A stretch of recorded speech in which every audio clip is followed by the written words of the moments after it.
Democrats in Congress are accusing President Trump of lying about the CIA's report on its investigation into the killing of Washington Post journalist Jamal Khashoggi. After reading the confidential report last week, Trump says the CIA has not come to a conclusion on the matter, stating, quote, maybe he did or maybe he didn't. Last night, member of the House Intelligence Committee, California Democrat Adam Schiff, said he has been briefed by the CIA and does not believe the president is being honest with Americans. I think in part he feels that by saying that we don't know, or that the world is a dangerous place, or everybody does it, he thinks it makes him look strong. It actually makes him look weak. It means that our allies don't respect us, our enemies don't fear us. We're joined by Talking Points analyst Gabrielle Caracciolo. So we heard Representative Schiff there saying, you know, he doesn't believe that President Trump is being honest, but what are other members saying from both parties?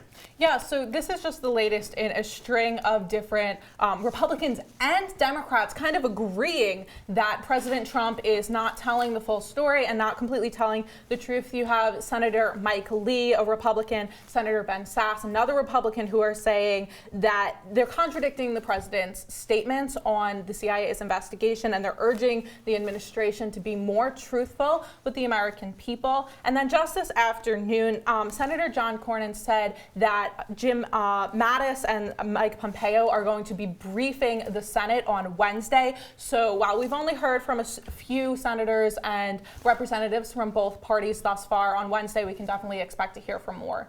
So, Gabrielle, why is Trump saying this?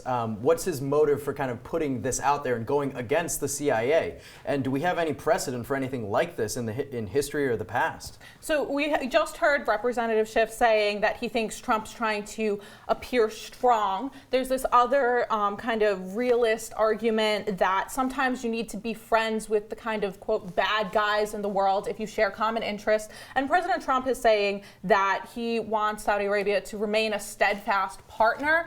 He has said, quote, they give us a lot of jobs, they give us a lot of business. Then, of course, the critics' response to that is, well, are they giving Americans as a whole a lot of business and a lot of jobs, or just Trump and his own businesses, you know, a lot of help?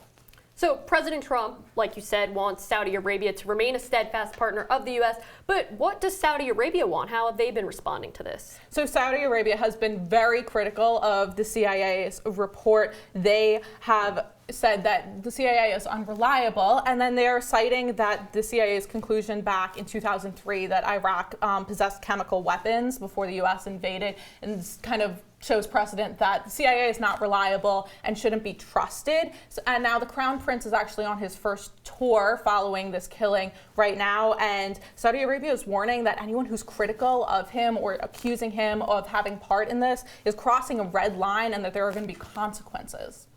Definitely an interesting international story that it's going to keep developing.